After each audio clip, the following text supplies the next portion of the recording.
বিসমিল্লাহির রহমানির রহিম। আজকে যৌতুক নিরোধ আইন 2018 নিয়ে সংক্ষিপ্ত আলোচনা করছি। যৌতুক নিরোধ আইনের ধারা 3-এ বলা হয়েছে যৌতুক দাবি করার দণ্ড। এখানে শুধু দাবির ক্ষেত্রে বলা হয়েছে যৌতুক দেওয়া এবং নেওয়া অপরাধ, কিন্তু এই ধারায় বলা হয়েছে যৌতুক দাবি করাও একটা অপরাধ। তাহলে আসুন আমরা দেখি যৌতুক নিরোধ আইন 2018-এর 3 ধারায় কি বলা হয়েছে। ধারা 3, যৌতুক দাবি করার দণ্ড।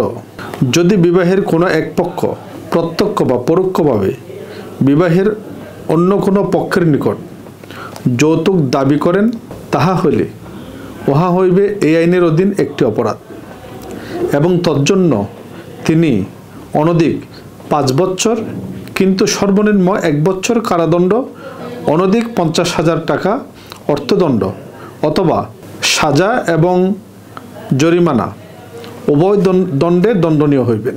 এটি হচ্ছে যৌতুক দাবি করার শাস্তি। যৌতুক নিরোধ আইন 2018-এর 4 ধারায় বলা হয়েছে যৌতুক প্রদান বা গ্রহণ ইত্যাদির দণ্ড।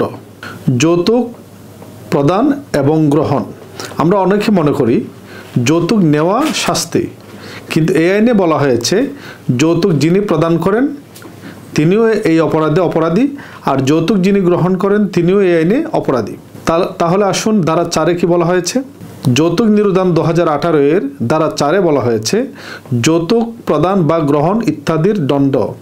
যদি বিবাহের কোনো এক পক্ষ যৌতুক প্রদান বা গ্রহণ করেন অথবা যৌতুক প্রদান বা গ্রহণে সহায়তা করেন বা যৌতুক প্রদান বা গ্রহণের উদ্দেশ্যে চুক্তি করেন, তাহা হইলে তাহার এই কাজ হইবে একটি অপরাধ, এবং তার জন্য তিনি অনধিক 5 বৎসর কিন্তু সর্বনিম্ন 1 বৎসর কারাদণ্ডে দণ্ডনীয় হইবেন, অথবা অনধিক 50,000 টাকা অর্থদণ্ড অথবা সাজা এবং জরিমানা দুইটাই একসাথে হতে পারে।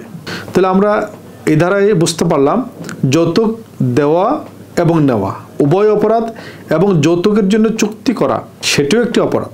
তাহলে যৌতুকের জন্য চুক্তি করলে আইনের ফলাফলটা কি আমরা এই আইন থেকে 5 ধারায় বুঝতে পারবো। যৌতুক নিরোধ আইনের ধারা 5-এ বলা হয়েছে যৌতুক সংক্রান্ত চুক্তি ফলবিহীন। এই আইনের উদ্দেশ্য পূরণকল্পে যৌতুক প্রদান বা গ্রহণ সংক্রান্ত কোনো চুক্তি ফলবিহীন বয়েট হইবে, অর্থাৎ যৌতুক দেওয়া এবং নেওয়ার জন্য যদি কোনো চুক্তি করা হয় এটা আইনগত ফলাফল শূন্য, এই চুক্তির কোনো আইনগত মর্যাদা নেই, ভ্যালু নেই, এটা বয়েট। আসুন আমরা সবাই এই সমস্ত গর্হিত সামাজিক অপরাধ থেকে আমরা নিজেকে বিরত রাখি এবং আমরা পরস্পরকে এই সমস্ত আইন সম্পর্কে অবহিত করি।